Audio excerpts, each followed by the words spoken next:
लोकां ने अपना फर्ज निभाता, हुण फर्ज निभाउण दी बारी अपनी है। क्योंकि इस तो पहला बड़े बड़े बड़े वादे लारे लगते सी, उन्होंने वोटां पा दिंदे सी, 2-3 महीने देखते सी, तो बाद कहते सी चलो यार ये भी है जी ने धोखा हो गया, अगली बार देखांगे इन्हों, अगली बार होर आ जाते सी,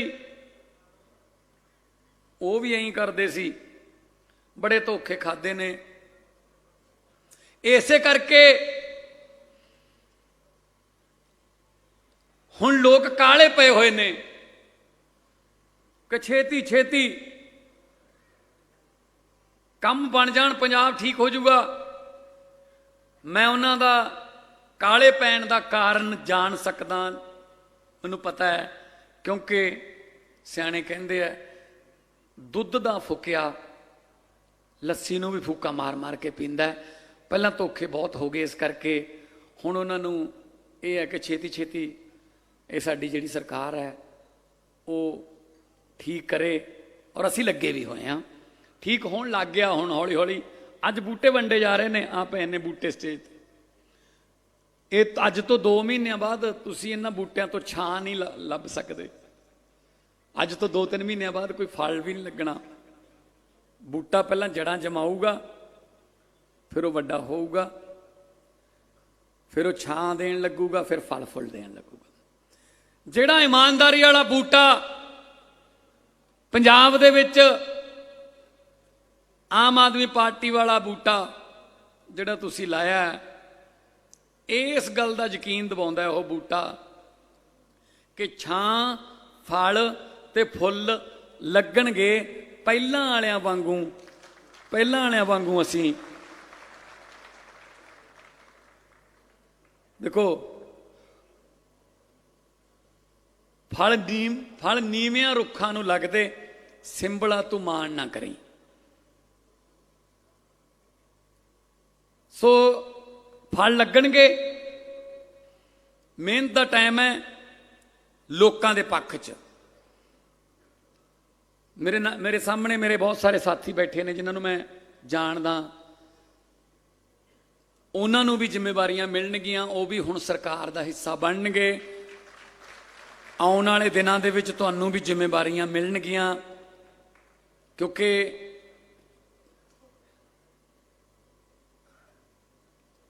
जे तेंदुलकर नूं कीनिया की टीम च भेज दिए, वो कला नहीं जिता सकता, नाल उहदे आले दुआले भी चाहिए है प्लेयर वधिया। सो इस करके आपां एक बहुत वधिया टीम बनावांगे ईमानदार लोकां दी, कि लोग ये कहण कि इस बार वोट पाउण दा नज़ारा आ गया।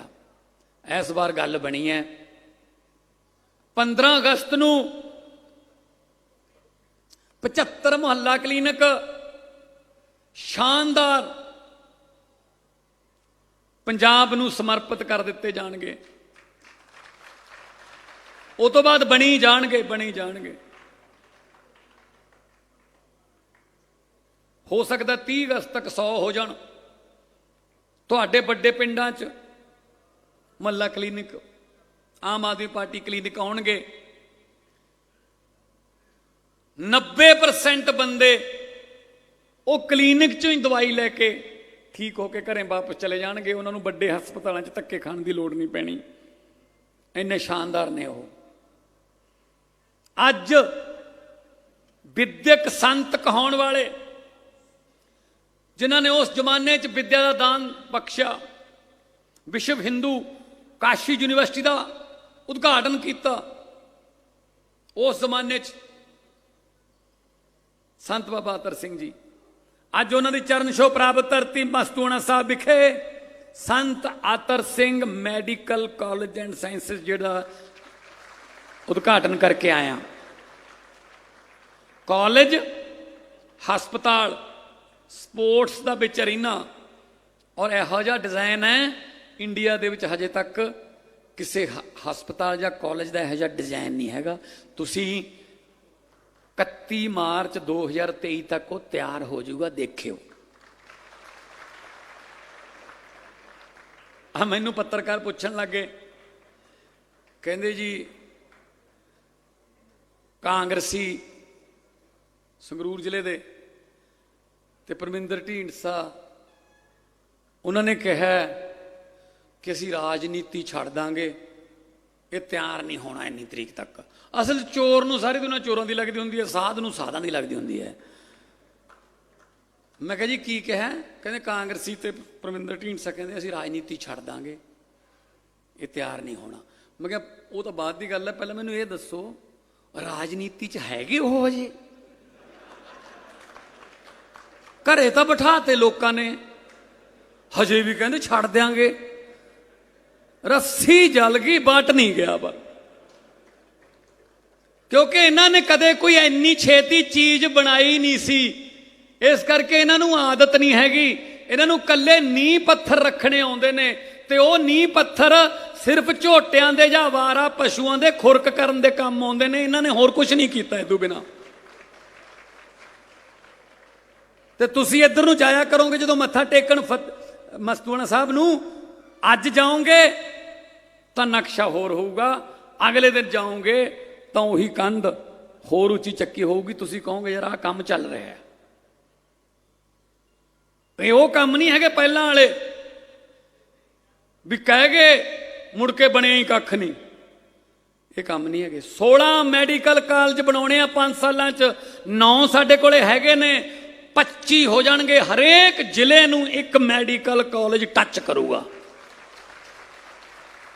ਸਾਡੇ ਧੀਆਂ ਪੁੱਤ ਇੱਥੇ MBBS ਦੀ ਡਿਗਰੀ ਕਰਨਗੇ, ਮੈਡੀਕਲ ਦੀ ਪੜ੍ਹਾਈ ਕਰਨਗੇ, ਲੱਖਾਂ ਲੋਕਾਂ ਨੂੰ ਹੋਰ ਕੰਮ ਮਿਲੂਗਾ। ਸੰਗਰੂਰ ਵਾਲਾ ਹਸਪਤਾਲ ਅਪਗ੍ਰੇਡ ਹੋਊਗਾ, ਕਿਉਂਕਿ ਇਹ ਸ਼ਰਤ ਹੁੰਦੀ ਹੈ ਜੇ ਮੈਡੀਕਲ ਕਾਲਜ ਬਣਾਉਣਾ ਹੈ ਤਾਂ ਉਹ ਸ਼ਹਿਰ ਦਾ ਜਿਹੜਾ ਸਿਵਲ ਹਸਪਤਾਲ ਹੈ ਉਹ ਅਪਗ੍ਰੇਡ ਹੋਣਾ ਚਾਹੀਦਾ ਹੈ, ਅਪ ਟੂ ਡੇਟ ਹੋਣਾ ਚਾਹੀਦਾ ਹੈ।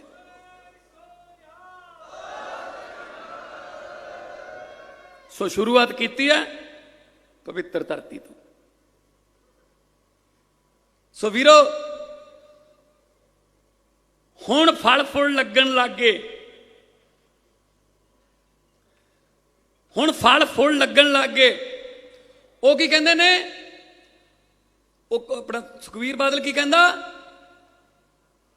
ਕਹਿੰਦਾ ਸਾਂਝ ਕੇਂਦਰ ਸੇਵਾ ਕੇਂਦਰ ਕਹਿੰਦਾ ਅਸੀਂ ਬਣਾਏ ਸੀ, ਉਹਨਾਂ 'ਚ ਬਣਾਈ ਜਾਂਦੇ ਨੇ। ਕੀ ਗੱਲ ਜੀ, ਤੁਸੀਂ ਆਪਣੇ ਪੱਲਿਓਂ ਬਣਾਏ ਸੀ? ਲੋਕ ਤਾਂ ਪਾਥੀਆਂ ਪੱਥੀ ਜਾਂਦੇ ਨੇ ਉੱਥੇ ਉੱਥੇ ਮੂਹਰੇ, ਉੱਥੇ ਅਵਾਰਾ ਪਸ਼ੂ ਅਵਾਰਾ ਗਾਵਾਂ ਫਿਰਦੀਆਂ ਨੇ। ਇਹ ਸੇਵਾ ਕੇਂਦਰ ਹੈ ਤੁਹਾਡਾ? ਇਹ ਪੰਜਾਬ ਸਰਕਾਰ ਦੀ ਪ੍ਰਾਪਰਟੀ ਹੈ ਸੁਖਬੀਰ ਬਾਦਲ ਜੀ, ਤੁਹਾਡੇ ਕਿਸੇ ਬਾਪ ਦੀ ਜ਼ਗੀਰ ਨਹੀਂ ਹੈਗੀ। ਉਹ ਸਾਡੇ ਪੈਸੇ ਨਾਲ ਹੀ ਬਣੇ ਹੋਏ ਨੇ, ਉਹਨੂੰ ਜਿੱਥੇ ਮਰਜ਼ੀ ਵਰਤੀਏ ਅਸੀਂ। ਪੁਰਾਣੀਆਂ ਡਿਸਪੈਂਸਰੀਆਂ ਜਿਹੜੀਆਂ ਬਣਾਈਆਂ ਅਸੀਂ, ਘਾਹ ਉੱਗਿਆ ਪਿਆ ਉਹਨਾਂ 'ਚ, ਉਹਨਾਂ ਨੂੰ ਠੀਕ ਕਰਾਂਗੇ। AC ਲੱਗਣਗੇ ਉੱਥੇ, ਡਾਕਟਰ ਆਉਣਗੇ ਉੱਥੇ। ਮੁਹੱਲਾ ਕਲੀਨਿਕਾਂ ਵਾਸਤੇ 2170 ਡਾਕਟਰਾਂ ਨੇ ਅਪਲਾਈ ਕੀਤਾ। 1940 ਤੋਂ ਵੱਧ ਪੰਜਾਬ ਦੇ ਨੇ, ਕਹਿੰਦੇ ਅਸੀਂ ਕੰਮ ਕਰਨਾ ਇੱਥੇ, ਕੰਮ ਮਿਲੂਗਾ। ਸਾਡੇ ਧੀਆਂ ਪੁੱਤ ਯੂਕਰੇਨ ਕਿਉਂ ਜਾਣ ਬਈ ਪੜਨ ਮੈਡੀਕਲ ਦੀ ਪੜ੍ਹਾਈ, ਰਸ਼ੀਆ 'ਚ ਜਾਂ ਯੂਕਰੇਨ 'ਚ? ਯੂਕਰੇਨ ਨੂੰ 25 ਸਾਲ ਹੋਏ ਨੇ ਹਜੇ ਆਜ਼ਾਦ ਹੋਏ ਨੂੰ, ਸਾਨੂੰ 75 ਹੋ ਜਾਣਗੇ 10 ਦਿਨਾਂ ਨੂੰ। ਅਸੀਂ ਕਾਲਜ ਨਹੀਂ ਬਣਾ ਸਕੇ, ਸਾਡੇ ਜਵਾਕ ਯੂਕਰੇਨ ਜਾਂਦੇ ਨੇ। ਕਾਰਨ ਕੀ ਹੈ? ਨੰਬਰ ਆਉਂਦੇ ਆ 99%। ਇੱਥੇ ਕੋਟੇ ਨੇ, ਚੇਅਰਮੈਨ ਕੋਟਾ, ਫਲਾਨਾ ਕੋਟਾ। ਇੱਥੇ ਲੱਗਦਾ 2 ਕਰੋੜ MBBS ਕਰਾਉਣ ਦਾ, ਉੱਥੇ ਹੁੰਦਾ ਕੰਮ 25 ਤੋਂ 30 ਲੱਖ 'ਚ। ਕਿਉਂ ਨਹੀਂ ਭੇਜਣਗੇ ਜਵਾਕ? ਫਿਰ ਉੱਥੇ ਲੜਾਈ ਲੱਗ ਗਈ, ਫਿਰ ਸਾਨੂੰ ਉਹਨੂੰ ਜਾਨ ਨੂੰ ਖਤਰਾ ਹੋ ਗਿਆ, ਸਾਨੂੰ ਜਹਾਜ਼ ਭੇਜ ਕੇ ਵਾਪਸ ਬੁਲਾਉਣੇ ਪਏ। ਇਹ ਸਾਡੇ ਲਈ ਸ਼ਰਮ ਦੀ ਗੱਲ ਹੈ ਇਹ, ਕਿ ਜਾਣ ਕਿਉਂ ਇੱਥੋਂ, ਇੱਥੇ ਹੀ ਬਣਾਓ ਕਾਲਜ। ਸੋ ਇਹਨਾਂ ਦੀ ਨੀਅਤ ਸਾਫ਼ ਨਹੀਂ ਹੈਗੀ। ਅੱਜ ਵਾਤਾਵਰਨ ਨੂੰ ਸੰਭਾਲਣ ਦੀ ਲੋੜ ਹੈ। ਸੀਵਰੇਜ ਸਾਡੇ ਬੰਦ ਹੋ ਗਏ, ਵਿੱਚ ਪਲਾਸਟਿਕ ਹੈ ਉਹ ਗਲਦਾ ਨਹੀਂ, ਨਾ ਉਹ ਅੱਗੇ ਤੁਰੇ। ਮੀਂਹ ਪੈਂਦਾ ਤਾਂ ਓਵਰਫਲੋ ਹੋ ਜਾਂਦੇ ਆ ਢੱਕਣ, ਗਲੀਆਂ 'ਚ ਪਾਣੀ ਆ ਜਾਂਦਾ ਗੰਦਾ। ਇਹਦੇ 'ਚ ਫਿਰ ਆਪਾਂ ਸਰਕਾਰ ਨੂੰ ਗਾਲਾਂ ਕੱਢਦੇ ਹਾਂ ਜਾਂ ਮੀਡੀਆ ਵੀ ਕਹਿੰਦਾ ਪਹਿਲੇ ਮੀਂਹ ਨਾਲ ਹੀ ਪ੍ਰਸ਼ਾਸਨ ਦੀ ਪੋਲ ਖੁੱਲੀ।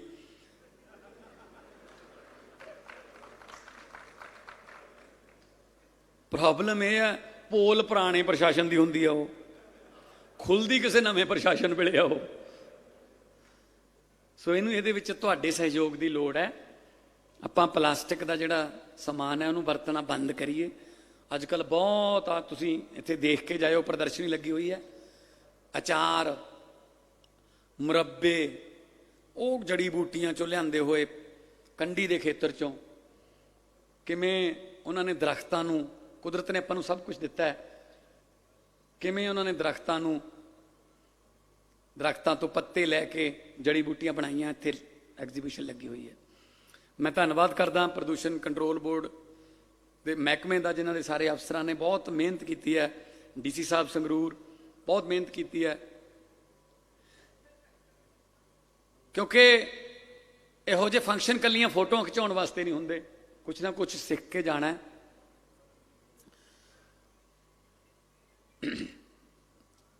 31 ਅਗਸਤ ਆਊਗੀ ਹੁਣ, 1 ਜੁਲਾਈ ਤੋਂ ਆਪਾਂ ਬਿਜਲੀ ਫ੍ਰੀ ਕਰਤੀ, 600 ਯੂਨਿਟ 2 ਮਹੀਨਿਆਂ ਦਾ। 31 ਤਰੀਕ ਨੂੰ 600 ਯੂਨਿਟ 2 ਮਹੀਨੇ ਹੋ ਜਾਣਗੇ। ਬਿੱਲ ਆਊਗਾ ਫਿਰ ਪਹਿਲੇ ਹਫਤੇ ਸਤੰਬਰ ਦੇ, ਔਰ ਉਹ 600 ਯੂਨਿਟ ਦੇ ਵਿੱਚ ਕੋਈ ਕਿਲੋਵਾਟ ਦਾ ਚੱਕਰ ਨਹੀਂ। ਕੋਈ ਇਹ ਨਹੀਂ ਹੈਗਾ ਵੀ ਇਹ ਜਨਰਲ ਘਰ ਹੈ, ਇਹ BC ਹੈ, ਇਹ SC ਹੈ, ਇਹ BPL ਹੈ, ਇਹ ਫਰੀडम फाइटर है। मेरा मकसद 600 यूनिट तो थले है, बस 600 यूनिट तो थले है तब बिजली का बिल नहीं आऊगा। मैं बिजली बोर्ड ਨੂੰ बुलाया, मैं क्या मैनू सच्चो सच दसो किन्ने घरां नूं 600 यूनिट तो थले बिल आऊगा कि जीरो हो जाऊगा उन्हां दा। वो कहंदे जी साडा पुराना रिकॉर्ड ये कहंदा है 74 ਲੱਖ ਘਰਾਂ ਚੋਂ ਜਿੱਥੇ ਮੀਟਰ ਲੱਗੇ ਹੋਏ ਨੇ 51 ਲੱਖ ਘਰਾਂ ਨੂੰ ਜ਼ੀਰੋ ਬਿੱਲ ਆਊਗਾ ਜੀ। 51 ਲੱਖ ਘਰਾਂ ਨੂੰ ਜ਼ੀਰੋ ਬਿੱਲ ਆਊਗਾ ਜੀ 20 ਦਿਨਾਂ ਬਾਅਦ। ਆ ਮਹੀਨੇ, ਮਤਲਬ ਮਹੀਨੇ ਬਾਅਦ 5 ਹੋ ਗਈ ਅੱਜ। ਹੋਰ ਗਰੀਬ ਕਹਿੰਦਾ ਯਾਰ ਮੇਰਾ 15-20 ਹਜ਼ਾਰ ਆਉਂਦਾ ਸੀ, ਮੇਰਾ ਬਚ ਗਿਆ ਇੰਨਾ ਪੈਸਾ, ਇਹੀ ਮੈਂ ਆਪਦੇ ਜਵਾਕ ਦੀ ਪੜ੍ਹਾਈ ਤੇ ਲਾ ਲੂੰਗਾ, ਇਹੀ ਮੈਂ ਕੋਈ ਕਬੀਲਦਾਰੀ 'ਚ ਕਿਤੇ ਹੋਰ ਵਰਤ ਲੂੰਗਾ। ਦੱਸੋ ਇਹ 'ਚ ਆਪਾਂ ਨੂੰ ਦੇਖੋ, ਜੇ ਆਪਾਂ ਟੈਕਸ ਦਿੰਦੇ ਹਾਂ ਤਾਂ ਟੈਕਸ ਦਾ ਪੈਸਾ ਕਿਸੇ ਨਾ ਕਿਸੇ ਤਰੀਕੇ ਨਾਲ ਵਾਪਸ ਤਾਂ ਆਉਣਾ ਚਾਹੀਦਾ ਨਾ। ਆ ਰਿਹਾ ਹੋ।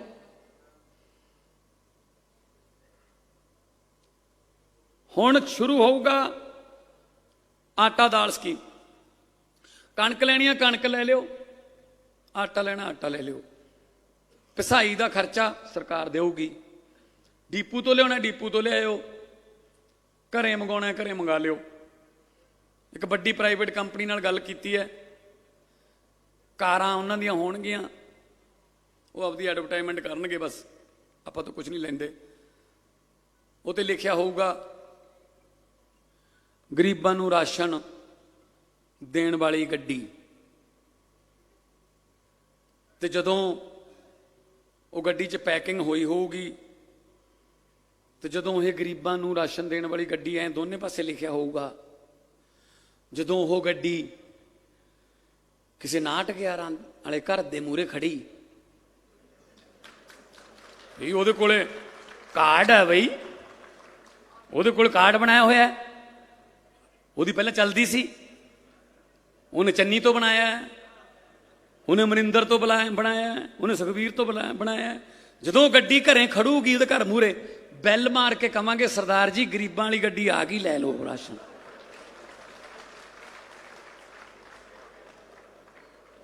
ਦੇਖਿਓ ਕਿਵੇਂ ਕਟਾਉਂਦੇ ਨੇ ਫਿਰ, ਵੀ ਕੱਟ ਦੋ ਸਾਡਾ ਤਾਂ ਜੀ ਕੱਟ ਦੋ। ਕਿਉਂਕਿ ਪਿੰਡ, ਮੈਨੂੰ ਪਤਾ ਮੈਂ ਪਿੰਡਾਂ ਵਾਲਾ ਹੀ ਹਾਂ, ਇਹੋ ਜਿਹੀ ਅੱਲ ਪੈਂਦੀ ਹੈ, ਲੋਕ ਇਹੋ ਜਿਹਾ ਨਾਂ ਰੱਖਦੇ ਨੇ, ਕਈ ਪੀੜ੍ਹੀਆਂ ਦਾਗ ਧੋਣੇ ਔਖੇ ਹੋ ਜਾਂਦੇ। ਅਗਲਾ ਕਹਿੰਦਾ ਭੁੱਖਿਆਂ ਦੇ ਜਾਣਾ ਬਾਈ, ਉਹ ਚੌਥਾ ਘਰ ਛੱਡ ਕੇ ਖੱਬੇ ਮੁੜ ਜੀ, ਰਿਸ਼ਤੇ ਨਹੀਂ ਹੁੰਦੇ। ਅਗਲਾ ਕਹਿੰਦਾ ਭੁੱਖੇ ਕਹਿੰਦੇ ਨੇ ਇਹਨਾਂ ਨੂੰ ਤਾਂ। ਯਾਰ ਸਹੀ ਆ ਨਾ ਤਰੀਕਾ? ਇੱਕ ਵਾਰ ਤਾਂ ਗੱਡੀ ਉਹਨਾਂ ਦੇ ਘਰ ਮੂਹਰੇ ਖੜਾਵਾਂਗੇ ਆਪਾਂ। हाँ जी अंदर वड़दी अंदर ले जाएंगे। गेल कहता अंदर बड़े बड़े गेट ने, गड्डी अंदर वड़ सकती है। यार कमाल है। मतलब सियाणे कहंदे आ ढिड दा भुखा रज जांदा, नींद दा भुखा नहीं रजदा। की तुसी गरीबां वाला राशन लैके किहड़े चवारे छत लोगे? किसी गरीब के मूँह च पै लैण दो बुरकी, नाल ले जाना। सो इस करके आटा दाल स्कीम शुरू होने लगी है। बुढ़ापा पेंशन बहुत खज्जल खुआरियां होंदियां सी बैंकां च। बैंकां मूहरे बजुर्ग तुरिया नहीं जाता, लाइनां ला के बैठे प्यासे भुखे देखे नहीं जाते सी। असी सिस्टम चेंज करन लगे हैं। एक प्राइवेट कंपनी नाल गल हुई है, नाले वो रोजगार देगी। बुढ़ापा पेंशन तुहाडे घर दा कुंडा खड़का के बजुर्गां नूं वो जिहड़ा इलैक्ट्रॉनिक मीटर हुंदा है, बायोमीटर, उहदे ते अंगूठा लवा के तुहाडे घरें आऊ जी। ਉਹਦੇ बदले वो कंपनी, क्योंकि कंपनी कोले पैसा बहुत जमा करावांगे असी बैंक कोले, तो वो बैंक जिहड़ी है वो रोजगार देगी। जिहड़े मुंडे वंडणगे बुढ़ापा पेंशना, तो वो पढ़े लिखे मुंडे अपने कोले बथेरे ने, अपने कोले जिहड़े तेल पाउंदे रहे मोटरसाइकिलों च। मैं उही तां कहना काम मिलूगा जबरदस्त, आप देवांगे जबरदस्त काम मिलूगा। एक होर इहदे नाल समाजिक जिहड़ी मसला है वो हल हो जाऊगा। कई घरां च, मैं सारिਆਂ च नहीं कहंदा, कई घरां च ये हुंदा है, शिकायतां भी मिलियां ने कि मुंडा बेबे बापू तो अंगूठा लवा लैंदा है, बैंक चों पेंशन कढ़ा लैंदा, पर उन्हां नूं दिंदा नहीं। ਇੱਥੇ ਕੀ ਹੋਊਗਾ? ਘਰੇ ਜਾਊਗਾ ਬੰਦਾ, ਬੇਬੇ ਬਾਪੂ ਮੰਜੇ ਤੇ ਪਏ ਨੇ, ਉੱਠਿਆ ਨਹੀਂ ਜਾਂਦਾ, ਕੋਈ ਗੱਲ ਨਹੀਂ, ਅੰਗੂਠਾ ਲਵਾ ਕੇ ਇੱਕ ਵਾਰੀ ਪੈਨਸ਼ਨ ਉਹਨਾਂ ਦੇ ਹੱਥ 'ਚ ਫੜਾਉਣੀ ਹੈ। ਉਹ ਭਾਵੇਂ ਨਾਲ ਦੀ ਨਾਲ ਆਪਦੇ ਮੁੰਡੇ ਨੂੰ ਦੇ ਦੇਣ, ਨੂੰਹ ਨੂੰ ਦੇ ਦੇਣ, ਸਾਨੂੰ ਇਹਦੇ ਨਾਲ ਕੋਈ ਨਹੀਂ, ਪਰ ਇੱਕ ਵਾਰੀ ਉਹਨਾਂ ਨੂੰ ਮਿਲੂਗੀ ਜਿਨ੍ਹਾਂ ਦੇ ਨਾਂ ਤੇ ਆ ਉਹ। ਇਹਦੇ ਨਾਲ ਬਹੁਤ ਵੱਡੇ ਮਸਲੇ ਹੱਲ ਹੋ ਜਾਣਗੇ। ਆਰਸੀ ਬਣਾਉਣ ਵਾਸਤੇ ਬੜੇ ਪੰਗੇ ਪੈਂਦੇ ਸੀ, किन्ने गेड़े बजते सी DTO दफ्तर दे। जमा कंप्यूटराइज करता, धूरी दे किसी गड्डियां दे शोरूम च जाओ, मोटरसाइकिल दे शोरूम च जाओ, नंबर उत्थे कंप्यूटर च पे ने, वो दिखा दूगा भी किहड़ा नंबर भाई तैनूं पसंद है, वो नंबर ले लो, नाल दी नाल फार्म भर दूगा डीलर, आधार कार्ड हो जाऊगा, फोन नंबर हो जाऊगा, नाल दी नाल आरसी बन के थोड़े मोबाइल ते आ जाऊगी। तुसी मोटरसाइकिल या कार दे नाल आरसी लैके वो शोरूम चों बाहर निकलोगे, बाहर थोनू कोई किते पुलिस वाला रोकू, वो कहूगा आरसी दिखा दे, तुसी वो मोबाइल फोन दिखा सकते हो, वो मोबाइल फोन वाली आरसी प्रवानित है, असी वो प्रवानित करती। तो जी दूजी आरसी है कार्ड वाली, वो थोनू रूटीन च 10-15 दिन बाद डाक चापी आ जाऊगी। लर्निंग लाइसेंस बनाना है, गेड़े बजते सी, पोर्टल बनाता, वो पोर्टल खोलो, वो ते टैसट दिओ, आपदा नाम ते आधार कार्ड पा के टैसट दिओ, नाल दी नाल टैसट का रिजल्ट आ जाऊगा, थोड़े फोन ते लर्निंग लाइसेंस आ जाऊगा। एक साल च 7.5 लाख लर्निंग लाइसेंस वास्ते 7.5 लाख बंदा अपलाई करता है। उन्होंने घट्टो घट्ट 2 गेड़े बजते हैं, यानी कि 15 लाख गेड़े बचणगे जी। 15 लाख घरें बढ़ जूगा जी। जे नींह साफ होवे तो यह जा कुछ मऊ आने जाता है, वो एक धूरी आऊगा, एक मोहाली आऊगा, एक उधर आऊ, इत्थे आऊ। मेरे आए पे ने नौहां च ना ना, जदों हैवी दे लाइसेंस की ट्रेनिंग होंदी है, वो मऊआ ने जाना पैंदा, उन्होंने एक तो धूरी च लैके आवांगे, ਇੱਥੇ ਕਿਤੇ ਬਣਾਵਾਂਗੇ ਸੈਂਟਰ, ਰੋਜ਼ਗਾਰ ਵੀ ਵਧੂਗਾ ਉਹਦੇ ਨਾਲ। ਵੀ ਧੂਰੀ ਵਾਲਿਆਂ ਨੂੰ ਤਾਂ ਹੁਣ ਤਾਂ ਮਾਲਕ ਨੇ, ਉਹਨਾਂ ਨੂੰ ਕੀ ਕਹਿ ਸਕਦੇ ਹੁਣ ਆਪਾਂ, ਉਹ ਤਾਂ ਮਾਲਕ ਨੇ ਧੂਰੀ ਵਾਲੇ ਤਾਂ। ਪਿੰਡ ਇੱਧਰਲੇ ਪਾਸੇ ਅੱਧੇ, ਅੱਧੇ ਪਿੰਡ ਇੱਧਰਲੇ ਪਾਸੇ। ਸੋ ਧੂਰੀ ਵਾਲੇ ਤਾਂ ਭਾਈ ਮਤਲਬ ਜੋ ਮਰਜ਼ੀ ਮੰਗ ਸਕਦੇ ਨੇ। ਉਹ ਤਾਂ ਉਹਨਾਂ ਦੇ ਜਿਹੜੇ ਪਿਆਰ ਦਾ ਮੁੱਲ ਤਾਂ ਆਪਾਂ ਕਿਸੇ ਕੀਮਤ 'ਚ ਦੇ ਨਹੀਂ ਸਕਦੇ। ਸੋ ਨਾਲ ਹੋਰ ਵੀ ਸਕੀਮਾਂ ਨੇ, ਆਉਣ ਵਾਲੇ ਦਿਨਾਂ 'ਚ ਤੁਹਾਨੂੰ ਦੱਸਾਂਗੇ। ਸਕੂਲ ਬਹੁਤ ਸ਼ਾਨਦਾਰ ਹੋਣਗੇ, ਕਾਲਜ ਬਣਨਗੇ, ਬਹੁਤ ਸਾਰੀਆਂ ਹੋਰ ਇਹੋ ਜਿਹੀਆਂ ਸਕੀਮਾਂ ਜਿਹਨੂੰ ਤੁਸੀਂ ਦੇਖ ਕੇ ਤੇ ਸੁਣ ਕੇ ਵੀ ਹੈਰਾਨ ਹੋਵੋਗੇ ਵੀ ਐਂ ਹੋ ਸਕਦਾ ਯਾਰ। ਤੁਹਾਨੂੰ ਕਰਕੇ ਦਿਖਾਵਾਂਗੇ। ਇਹ ਉਹ ਕੰਮ ਨਹੀਂ ਹੈਗਾ ਵੀ ਮੰਜਾ ਬੁਣ ਲੈਣਾ, ਬੱਕਰੀ ਚੋ ਲੈਣਾ, ਗੁੱਲੀ ਡੰਡਾ ਖੇਡ ਲੈਣਾ। ਹੁਣ ਕਿੱਧਰ ਗਿਆ ਉਹ ਬਾਂਦਰ ਕਿੱਲੇ ਵਾਲੇ ਕਿੱਲੇ ਖਾਲੀ ਪਏ ਨੇ, ਗੁੱਲੀ ਡੰਡੇ ਨੂੰ ਸਿਉਂਕ ਲੱਗ ਗਈ, ਬੱਕਰੀਆਂ ਹੜਤਾਲ ਕਰਨ ਨੂੰ ਫਿਰਦੀਆਂ ਨੇ ਵੀ ਸਾਨੂੰ ਕੌਣ ਚੋਊਗਾ ਹੁਣ।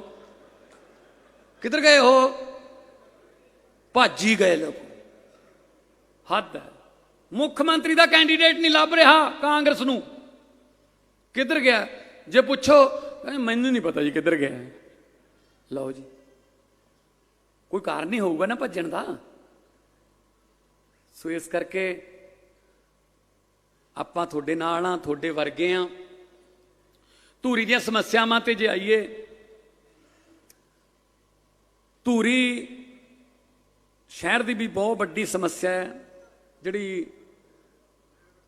ਰੇਲਵੇ ਲਾਈਨ ਵਾਲੀ।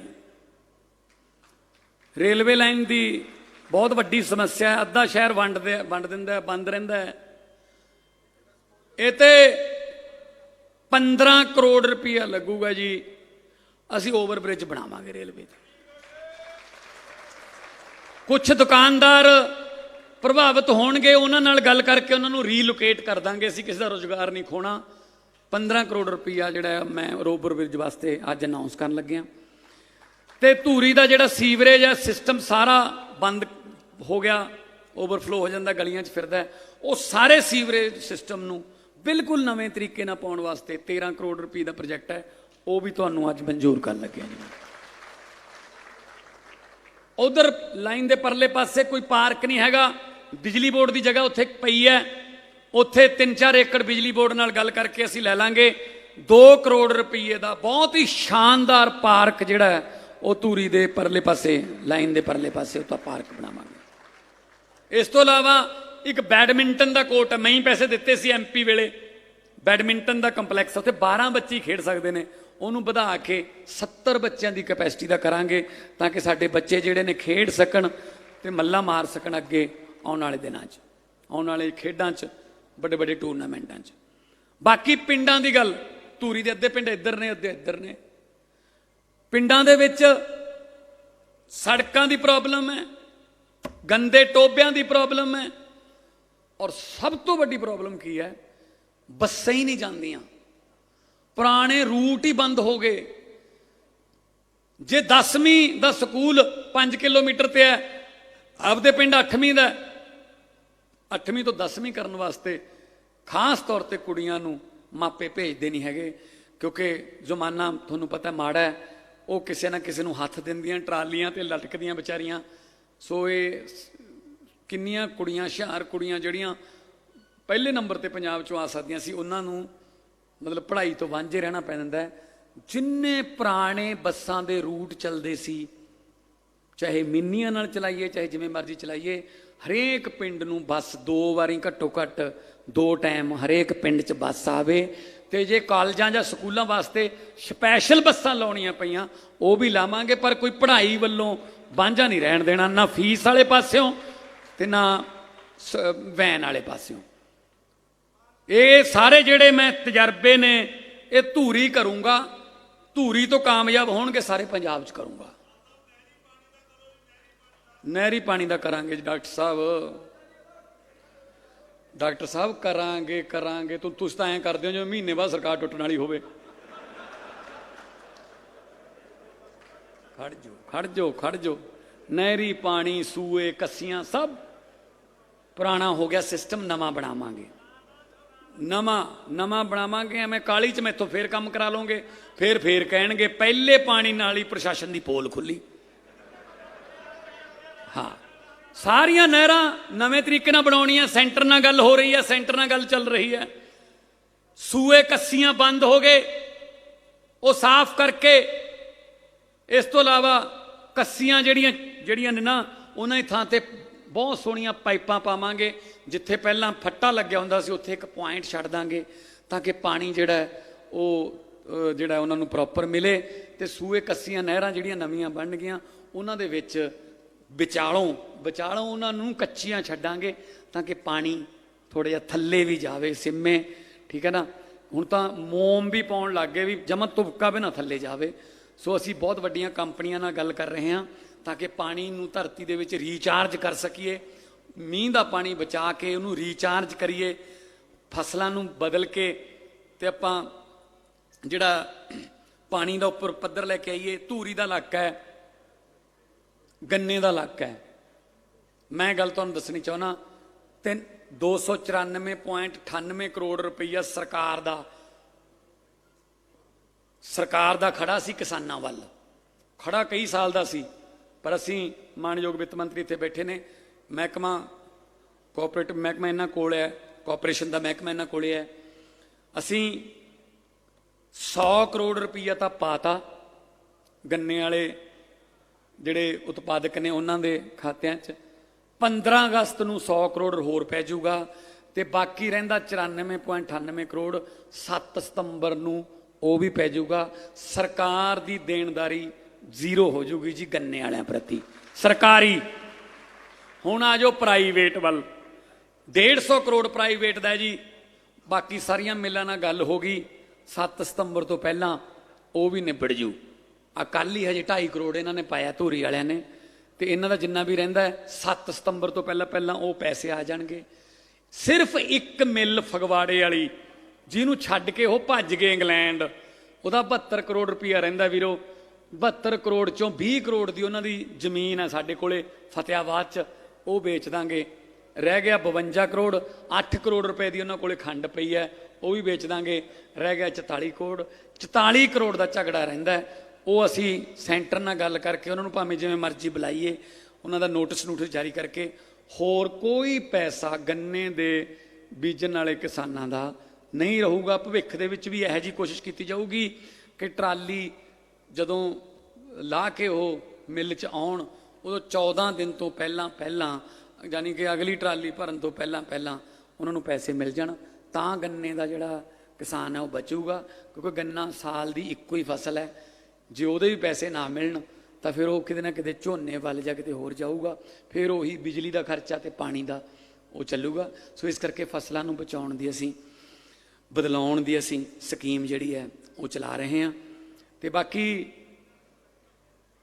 ਮੁੱਖ ਮੰਤਰੀ ਦੇ ਦਫ਼ਤਰ ਜਿਹੜਾ ਉਹ ਧੂਰੀ 'ਚ ਇੱਕ ਖੁੱਲੂਗਾ, ਸੰਗਰੂਰ 'ਚ ਵੀ ਦਫ਼ਤਰ ਖੁੱਲੂਗਾ। ਹਰੇਕ MLA ਦਾ ਇੱਕ ਦਫ਼ਤਰ ਜ਼ਿਲ੍ਹੇ 'ਚ ਤੇ ਹਰੇਕ MLA ਦੇ ਵਿਧਾਨ ਸਭਾ ਹਲਕੇ 'ਚ ਹੋਊਗਾ। ਆਪਾਂ ਖੱਜਲ ਖੁਆਰੀਆਂ ਤੋਂ ਬਚਾਉਣ ਲਈ ਇੱਥੇ ਹੀ ਤੁਹਾਡੇ ਕੋਲੇ ਅਫਸਰ ਬੈਠਣਗੇ। ਤੁਸੀਂ ਜਿਹੜੀ ਮਰਜ਼ੀ ਧੂਰੀ ਦੇ ਇਲਾਕੇ ਦੀ ਕੋਈ ਸਮੱਸਿਆ ਦਫ਼ਤਰ 'ਚ ਦੱਸ ਦਿਓ। ਮੈਥੋਂ ਹਰ ਰੋਜ਼ ਦੇਖੋ ਆਇਆ ਨਹੀਂ ਜਾਣਾ, ਕਿਉਂਕਿ ਸਾਰੇ ਪੰਜਾਬ ਦੀ ਜ਼ਿੰਮੇਵਾਰੀ ਹੈ, ਪਰ ਇੱਥੇ ਕੋਈ ਨਾ ਕੋਈ ਸਾਡੇ ਟੀਮ 'ਚੋਂ ਇੱਥੇ ਬੰਦਾ ਬੈਠੂਗਾ, ਉਹ ਨਾਲ ਦੀ ਨਾਲ ਕੰਪਿਊਟਰ 'ਚ ਫੀਡ ਕਰਕੇ ਸਿੱਧਾ ਜਿਹੜੇ ਵੀ ਮਹਿਕਮੇ ਦਾ ਉਹ ਕੰਮ ਹੈ ਉੱਥੇ ਜਾਊਗਾ, ਤੇ ਨਾਲ ਦੀ ਨਾਲ ਤੁਹਾਨੂੰ ਸ਼ਾਮ ਤੱਕ ਜਾਂ ਅਗਲੇ ਦਿਨ ਤੱਕ ਫੀਡਬੈਕ ਆਊਗੀ ਕਿ ਭਾਈ ਆਹ ਕਾਗਜ਼ ਘੱਟ ਹੈ, ਆਹ ਕਾਗਜ਼ ਦੇ ਜੋ। ਉਹ ਦੂਜਾ ਕੰਮ ਬੰਦ ਕਰ ਦੇਣਾ ਆਪਾਂ, ਜਿਹੜਾ ਪਹਿਲਾਂ ਜਥੇਦਾਰਾਂ ਨੇ ਨਹੀਂ ਚਲਾਇਆ ਹੋਇਆ। ਜਥੇਦਾਰਾਂ ਨੇ ਪਿੰਡਾਂ 'ਚ ਆਪਾਂ ਕਹਿੰਦੇ ਯਾਰ ਕੰਮ ਹੈ ਬਈ, ਹੁਣ ਤੇਰੇ ਕਹੇ ਤੇ ਵੋਟਾਂ ਪਾਈਆਂ ਸੀ, ਲੈ ਚੱਲ ਉੱਥੇ। ਉਹ ਉਹੀ 3 ਦਿਨ ਤਾਂ ਉਹੀ ਲਾ ਦਿੰਦਾ, ਉਹ ਹਜੇ ਗੱਲ ਨਹੀਂ ਹੋਈ, 3 ਦਿਨਾਂ ਬਾਅਦ ਚੱਲਾਂਗੇ, ਕੋਈ ਨਹੀਂ। ਤੀਜੇ ਦਿਨ ਕਹਿੰਦਾ ਲੈ ਕਾਰ ਕਰਾ ਲਾ, ਫਿਰ ਕਾਰ ਕਰਾ ਲਈ। ਚੱਲ ਨੰਬਰਦਾਰ ਨੂੰ ਵੀ ਨਾਲ ਹੀ ਲੈ ਚੱਲਦੇ, ਚੱਲ ਨੰਬਰਦਾਰ ਹੱਥ ਨੂੰ ਮੁੜ ਆਵਾਂਗੇ। ਬਹਿ ਗਏ 8 ਜਾਣੇ ਗਏ। ਰੋਟੀ ਤਾਂ ਰੋਕ ਲਓ, ਇੱਥੇ ਵਧੀਆ ਬਣਦੀ ਹੈ, ਇੱਥੇ ਰੋਟੀ ਰੋਕੋ। ਰੋਟੀ ਵੀ ਖਾ ਲਈ, ਠੀਕ ਹੈ। ਜਦੋਂ ਬਿੱਲ ਜੇ ਦੇਣ ਦੀ ਵਾਰੀ ਆਈ ਉਦੋਂ ਪਿਸ਼ਾਬ ਕਰਨ ਚਲੇ ਜਾਂਦੇ ਨੇ। ਤੇ ਉਹ ਤੋਂ ਬਾਅਦ ਜਦੋਂ ਉੱਥੇ ਜਾਂਦੇ ਨੇ ਮੰਤਰੀ ਦੇ, ਕਹਿੰਦੇ ਤੁਸੀਂ ਬਾਹਰ ਬੈਠੋ, ਮੈਨੂੰ ਇਕੱਲੇ ਨੂੰ ਮਿਲ ਲੈਣ ਦਿਓ। ਬੰਦਾ ਇਕੱਲਾ ਅੰਦਰ ਚਲਾ ਜਾਂਦਾ। ਅੰਦਰ ਭਾਵੇਂ ਮੰਤਰੀ ਨੇ ਗਾਲਾਂ ਕੱਢੀਆਂ ਹੋਣ ਵੀ ਕਿੱਧਰ ਮੂੰਹ ਚੱਕਿਆ ਤੂੰ ਯਾਰ, ਤੀਜੇ ਦਿਨ ਆ ਜਾਣਾ ਹੈ। ਬਾਹਰ ਆ ਕੇ ਕਹਿੰਦਾ ਲੈ ਗੱਲ ਬਣ ਗਈ ਤੁਹਾਡੀ, ਗੁਰਦੇਵ ਤੇਰਾ ਨਾਂ ਤਾਂ ਉਹਨੇ ਖਾਸ ਤੌਰ ਤੇ ਲਿਆ ਸੀ, ਕਹਿੰਦਾ ਇਹ ਕੰਮ ਤਾਂ ਹੋਊਗਾ ਹੀ ਹੋਊਗਾ, ਕੰਮ ਆਪਣਾ ਬਣ ਗਿਆ, ਚਲੋ ਚੱਲੀਏ। ਜਾਂਦੇ ਜਾਂਦੇ ਕਹਿੰਦੇ ਨੇ ਫਿਰ ਹੱਥੇ ਠੇਕੇ ਤੋਂ 2 ਬੋਤਲਾਂ ਲੈ ਲਓ। ਫਿਰ ਕਹਿੰਦੇ ਨੇ ਚੱਲ ਫਿਰ ਇੱਥੇ ਜੇ ਚਿਕਨ ਚੁੱਕਣ ਦਾ ਪ੍ਰਬੰਧ ਕਰ ਲਓ। ਉਹ ਗੇੜਾ 10 ਤੋਂ 15,000 ਚ ਪੈਂਦਾ ਹੈ ਜੀ, ਪੈਂਦਾ ਨਾ, ਝੂਠ ਤਾਂ ਨਹੀਂ ਬੋਲਦਾ ਮੈਂ। ਉਹ ਗੇੜੇ ਬੰਦ ਕਰਨੇ ਆ ਚੰਡੀਗੜ੍ਹ ਵਾਲੇ ਜਿਹੜੇ 15,000 ਚ ਪੈਂਦੇ ਆ। ਇੱਥੇ ਹੀ ਆਓ, ਆਪਦੀ ਅਰਜ਼ੀ ਫੜਾਓ, ਕੰਮ ਤੁਹਾਡਾ ਹੋ ਗਿਆ। ਜਦੋਂ ਅਸੀਂ ਵੋਟਾਂ ਮੰਗਦੇ ਹਾਂ ਤਾਂ ਤੁਹਾਡੇ ਘਰ ਘਰ ਆਉਂਦੇ ਹਾਂ ਅਸੀਂ ਵੀ ਵੋਟਾਂ ਪਾਓ, ਜਦੋਂ ਜਿੱਤ ਜਾਂਦੇ ਉਦੋਂ ਕਹਿੰਦੇ ਚੰਡੀਗੜ੍ਹ ਆਓ। ਇਹ ਕਿਵੇਂ ਹੋ ਜਾਊਗਾ? ਸਰਕਾਰ ਤੁਹਾਡੇ ਦੁਆਰ, ਸਰਕਾਰ ਤੁਹਾਡੇ ਦਰਾਂ ਤੇ ਆਊਗੀ, ਤੁਸੀਂ ਸਰਕਾਰ ਦੇ ਮਾਲਕ ਹੋ। ਸੋ ਇਸ ਕਰਕੇ ਮੈਂ ਤੁਹਾਨੂੰ ਬੇਨਤੀ ਕਰਦਾ ਕਿ ਮੈਂ ਮੇਰੇ MLA ਸਾਹਿਬਾਨ ਜਾਂ ਮੇਰੇ ਵਲੰਟੀਅਰ ਜਿੰਨੇ ਨੇ ਉਹਨਾਂ ਨੂੰ ਇੱਕ ਹੋਰ ਬੇਨਤੀ ਕਰਦਾ, ਥੋੜ੍ਹਾ ਜਿਹਾ ਸੰਜਮ ਨਾਲ ਕੰਮ ਲਿਆ ਕਰੋ। ਸਰਕਾਰ ਹੈ ਆਪਣੀ, ਹੁਣ ਕਿਸੇ ਨੂੰ ਅਫਸਰ ਨੂੰ ਕਿਸੇ ਨੂੰ ਝਿੜਕਣ ਵਾਲੀ ਜਿਹੜੇ ਕੰਮ ਨੇ ਉਹ ਥੋੜ੍ਹਾ ਜਿਹਾ ਸੰਜਮ ਤੋਂ ਕੰਮ ਲਓ। ਅਫਸਰਾਂ ਨਾਲ ਪਿਆਰ ਨਾਲ ਗੱਲ ਕਰੋ। ਜੇ ਉਹਨਾਂ ਨੂੰ ਕੋਈ, ਦੇਖੋ ਉਹਨਾਂ ਦਾ ਕਸੂਰ ਨਹੀਂ ਕੋਈ, ਸਿਸਟਮ ਉਹਨਾਂ ਨੂੰ ਕੰਮ ਨਹੀਂ ਕਰਨ ਦਿੰਦਾ। ਜੇ ਹੁਣ ਆਪਾਂ ਕਹੀਏ ਵੀ ਸਕੂਲ 'ਚ ਜਿਹੜੇ ਨੇ ਉਹ ਟੀਚਰ ਹੀ ਜ਼ਿੰਮੇਵਾਰ ਨੇ, ਨਹੀਂ, ਉੱਥੇ ਬੱਚਿਆਂ ਦੇ ਪੜ੍ਹਾਉਣ ਵਾਲਾ ਮਾਹੌਲ ਹੀ ਹੈ ਨਹੀਂ, ਬੈਠਣ ਨੂੰ ਬੈਂਚ ਹੈ ਨਹੀਂ, ਪੀਣ ਨੂੰ ਪਾਣੀ ਹੈ ਨਹੀਂ, ਬਾਥਰੂਮ ਹੈ ਨਹੀਂ, ਪੋਸਟਾਂ ਹੈ ਨਹੀਂ, ਫਿਰ ਹਾਈ ਸਕੂਲ ਦੇ ਰਜਿਸਟਰ ਵੀ ਲੈ ਕੇ ਜਾਣੇ ਨੇ, ਫਿਰ ਪਤਾ ਨਹੀਂ ਹੋਰ ਕਿਹੜੇ ਕਿਹੜੇ ਕੰਮ ਟੀਚਰਾਂ ਤੋਂ। ਕਰੋਨਾ ਵੇਲੇ ਤਾਂ ਬਾਰਡਰਾਂ ਤੇ ਵੀ ਡਿਊਟੀਆਂ ਲਾਤੀਆਂ ਵੀ ਚੈੱਕ ਕਰੋ ਵੀ ਕਿਹਨੂੰ ਕਿਹਨੂੰ ਕਰੋਨਾ ਹੈ। ਅਸੀਂ ਫੈਸਲਾ ਕੀਤਾ ਹੈ ਪੰਜਾਬ ਦੇ ਵਿੱਚ ਜਿੰਨੇ ਵੀ ਟੀਚਰ ਹੋਣਗੇ ਉਹਨਾਂ ਤੋਂ ਪੜ੍ਹਾਈ ਤੋਂ ਬਿਨਾਂ ਹੋਰ ਕੋਈ ਕੰਮ ਨਹੀਂ ਲਿਆ ਜਾਊਗਾ। ਅੱਗੇ ਜਨਗਣਨਾ ਆਉਣੀ ਹੈ, ਜਨਗਣਨਾ ਆਊਗੀ ਹੁਣ, ਸੈਂਸਸ ਕਹਿੰਦੇ ਅੰਗਰੇਜ਼ੀ 'ਚ, ਜਨਗਣਨਾ। ਜਨਗਣਨਾ ਵਾਸਤੇ ਸਾਨੂੰ ਡਿਪਾਰਟਮੈਂਟ ਕਹਿੰਦਾ ਸੈਂਟਰ ਦਾ 68,000 ਟੀਚਰ ਦੇ ਦਿਓ। ਅਸੀਂ ਕਿਹਾ ਅਸੀਂ ਨਹੀਂ ਦਿੰਦੇ। ਕਹਿੰਦੇ ਫਿਰ ਕਿਵੇਂ ਕਰਾਂਗੇ? ਅਸੀਂ ਕਿਹਾ 68,000 ਮੁੰਡੇ ਕੁੜੀਆਂ ਪੜ੍ਹੇ ਲਿਖੇ BA MA MSc ਦੇ ਦਿੰਦੇ ਹਾਂ। 1 ਮਹੀਨਾ ਉਹਨਾਂ ਦੀ ਰਿਹਰਸਲ ਕਰਾ ਲਓ, 3 ਮਹੀਨੇ ਜਨਗਣਨਾ ਚੱਲੂਗੀ, ਇੰਨੇ ਪੈਸੇ ਤਨਖਾਹ ਜਿਹੜੀ ਆ ਉਹਨਾਂ ਨੂੰ ਦਿਓ। ਅਸੀਂ ਤਾਂ ਆਪਦੇ ਟੀਚਰਾਂ ਨੂੰ ਪੜ੍ਹਾਈ ਸਕੂਲੋਂ ਬਾਹਰ ਕੱਢਣ ਨਹੀਂ ਲੱਗੇ। ਨਾਲੇ 68,000 ਮੁੰਡੇ ਕੁੜੀਆਂ ਨੂੰ 3-4 ਮਹੀਨਿਆਂ ਵਾਸਤੇ ਵੀ ਕੰਮ ਮਿਲੂਗਾ, ਟ੍ਰੇਨਿੰਗ ਹੋਊਗੀ, ਉਹਨਾਂ ਦਾ ਰੈਜ਼ਮੇ ਵਧੀਆ ਬਣੂਗਾ ਕਿ ਅਸੀਂ ਭਾਰਤ ਦੀ ਜਨਗਣਨਾ 'ਚ ਹਿੱਸਾ ਲਿਆ ਹੋਇਆ, ਦੁਨੀਆ ਦਾ ਸਭ ਤੋਂ ਵੱਡਾ ਦੇਸ਼। ਇਹ ਅੱਗੇ ਜਾ ਕੇ ਸਰਟੀਫਿਕੇਟ ਉਹਨਾਂ ਦੇ ਨੌਕਰੀਆਂ 'ਚ ਕੰਮ ਆਉਣਗੇ। ਆਹ ਗੱਲਾਂ ਸੋਚਦੇ ਹਾਂ ਅਸੀਂ ਕਿ ਗਾਹਾਂ ਕਿਵੇਂ ਲੈ ਕੇ ਜਾਣਾ ਦੇਸ਼ ਨੂੰ। ਇਹ ਨਹੀਂ ਹੈਗਾ ਕਿ ਅਸੀਂ ਪਿੱਛੇ ਉਹਨੇ ਐਂ ਕਰਤਾ ਜੀ, ਐਂ ਕਿਉਂ ਨਹੀਂ ਕਹਿੰਦਾ ਜੀ, ਉਹ ਨਹੀਂ ਕਰਦਾ। ਇਹਨਾਂ ਤੇ ਯਕੀਨ ਨਾ ਕਰਿਓ, ਇਹਨਾਂ ਕੋਲੇ ਕੱਖ ਨਹੀਂ। ਉਹ ਕਹਿੰਦੇ ਸੁਖਬੀਰ ਬਾਦਲ ਨੇ ਢਾਂਚਾ ਭੰਗ ਕਰਤਾ। ਮੈਂ ਕਿਹਾ ਢਾਂਚਾ ਹੈ ਕਿੱਥੇ ਸੀ? ਢਾਂਚਾ ਹੈ ਕਿੱਥੇ ਹੈ? ਇੱਥੇ ਤੁਸੀਂ ਦੇਖਦੇ ਹੋਵੋਗੇ ਟਿਕਟਾਂ ਦੇਣ ਨੂੰ ਤਾਂ ਬੰਦੇ ਨਹੀਂ ਲੱਭਦੇ। ਇਹ ਵਕਤ ਹੈ ਜੀ, ਵਕਤ ਬਹੁਤ ਵੱਡੀ ਚੀਜ਼ ਹੈ। ਕਹਿੰਦੇ ਸੀ ਨਾ ਰਾਜ ਕਰਾਂਗੇ 25 ਸਾਲ, ਅੱਜ ਕਿੱਥੇ ਨੇ? ਵਕਤ। ਡਰੋ, ਉਸ ਵਕਤ ਤੋਂ ਡਰੋ। ਇਹ ਰਾਜਿਆਂ ਤੋਂ ਭੀਖ ਮੰਗਾ ਦਿੰਦਾ ਹੈ ਵਕਤ, ਭਿਖਾਰੀਆਂ ਦੇ ਸਿਰ ਤੇ ਤਾਜ ਟਿਕਾ ਦਿੰਦਾ ਹੈ ਵਕਤ। ਵਕਤ ਬਹੁਤ ਵੱਡੀ ਚੀਜ਼ ਹੈ। ਸੋ ਇਸ ਕਰਕੇ ਜਦੋਂ ਸੱਤਾ ਦੇ ਨਸ਼ੇ 'ਚ ਕੋਈ ਅੰਨੇ ਹੋ ਜਾਣ, ਜ਼ੁਲਮ ਕਰਨ ਲੱਗ ਜਾਣ ਲੋਕਾਂ ਤੇ, ਫਿਰ ਲੋਕਾਂ ਦੇ ਤੀਜੀ ਅੱਖ ਲੱਗ ਜਾਂਦੀ ਹੈ। ਫਿਰ ਉਹ ਅੰਨੇ ਹੋ ਜਾਂਦੇ ਨੇ, ਲੋਕਾਂ ਦੇ ਤੀਜੀ ਅੱਖ ਲੱਗ ਜਾਂਦੀ ਹੈ। ਲੋਕ ਫਿਰ ਤੀਜੀ ਅੱਖ ਨਾਲ ਦੇਖ ਕੇ, ਤੀਜੇ ਨੇਤਰ ਨਾਲ ਦੇਖ ਕੇ ਫਿਰ ਫੈਸਲਾ ਕਰਦੇ ਨੇ। ਫਿਰ ਉਹਨਾਂ ਨੂੰ ਪਤਾ ਨਹੀਂ ਲੱਗਦਾ। ਹਜੇ ਤੱਕ ਕਾਂਗਰਸ ਤੇ ਅਕਾਲੀਆਂ ਨੂੰ ਅੱਧਿਆਂ ਨੂੰ ਤਾਂ ਯਕੀਨ ਹੀ ਨਹੀਂ ਹੋਇਆ ਵੀ ਅਸੀਂ ਸਰਕਾਰ 'ਚ ਨਹੀਂ ਰਹੇ। ਕਈ ਵਾਰੀ ਉਹੀ 2-3 ਤਾਂ ਸਾਡੇ ਘਰੇ ਉਹੀ ਆ ਜਾਂਦੇ, ਉਹ ਅੱਛਾ ਇੱਧਰ ਨਹੀਂ ਆਉਣਾ ਸੀ, ਉੱਧਰ ਜਾਣਾ ਸੀਗਾ ਜੀ। ਅਸੀਂ ਕਿਹਾ ਤੁਸੀਂ ਇੱਥੇ ਨਹੀਂ ਹੈਗੇ, ਇੱਥੋਂ ਕੱਢਤੇ ਤੁਸੀਂ, ਹੁਣ ਉੱਧਰ ਜਾਓ ਜਿੱਧਰ। ਅੱਛਾ ਜੀ, ਗਲਤੀ ਨਾਲ। ਸੋ ਉਹੀ ਗੱਲ ਹੈ ਨਾ, ਜਿਵੇਂ ਕਿਵੇਂ ਆਪਾਂ ਕਿਤੇ ਆਪਣੇ ਕੋਈ ਪਿੰਡ ਵਾਲੇ ਕਿਸੇ ਝੋਟੇ ਨੂੰ ਛੱਡੇ ਆਉਂਦੇ ਨੇ, ਉਹਦੀਆਂ ਅੱਖਾਂ ਬੰਨ੍ਹ ਕੇ ਨਾ, ਉਹ 5 ਪਿੰਡ ਛੱਡੇ ਆਉਂਦੇ ਨੇ। ਉਹ ਹਜੇ ਬਾਅਦ 'ਚ ਆਉਂਦੇ ਨੇ, ਝੋਟਾ ਪਹਿਲਾਂ ਖੜਾ ਹੁੰਦਾ ਪਿੰਡ ਵਾਪਸ ਉੱਥੇ ਹੀ। ਸੋ ਇਸ ਕਰਕੇ ਕੱਢੇ ਤਾਂ ਤੁਸੀਂ ਹੈਗੇ ਨੇ, ਅਜੇ ਥੋੜ੍ਹਾ ਟਾਈਮ ਲੱਗੂਗਾ। ਸੋ ਮੈਨੂੰ ਖੁਸ਼ੀ ਇਸ ਗੱਲ ਦੀ ਹੈ ਕਿ ਚਲੋ ਥੋੜ੍ਹੇ ਚਿਰ ਬਾਅਦ ਹੀ ਸਹੀ ਤੁਹਾਡੇ ਚਿਹਰਿਆਂ ਤੇ ਥੋੜੀ ਜਿਹੀ ਮੁਸਕਰਾਹਟ ਆ ਰਹੀ ਹੈ ਔਰ ਇਸ ਮੁਸਕਰਾਹਟ ਨੂੰ ਤਰੱਕੀਆਂ ਰਾਹੀਂ, ਇਸ ਮੁਸਕਰਾਹਟ ਨੂੰ ਨੌਕਰੀਆਂ ਰਾਹੀਂ, ਇਸ ਮੁਸਕਰਾਹਟ ਨੂੰ ਵਪਾਰ ਨੂੰ ਵਧਾ ਕੇ, ਇਸ ਮੁਸਕਰਾਹਟ ਨੂੰ ਮਜ਼ਦੂਰਾਂ ਨੂੰ ਉਹਨਾਂ ਦੇ ਹੱਕ ਦੇ ਕੇ, ਮੁਲਾਜ਼ਮਾਂ ਨੂੰ ਉਹਨਾਂ ਦੇ ਹੱਕ ਦੇ ਕੇ ਅਸੀਂ ਇਸ ਮੁਸਕਰਾਹਟ ਨੂੰ ਕਾਇਮ ਰੱਖਾਂਗੇ। ਅੱਜ ਲਈ ਮੇਰੇ ਵੱਲੋਂ ਇੰਨੀ ਕੁ ਹਾਜ਼ਰੀ ਕਬੂਲ ਕਰ ਦਿਓ। ਦੋਨੇ ਹੱਥ ਚੱਕ ਕੇ ਦੋ ਨਾਰੇ ਲਾ ਦਿਓ, ਇਨਕਲਾਬ ਬੋਲੇ ਸੋ ਨਿਹਾਲ।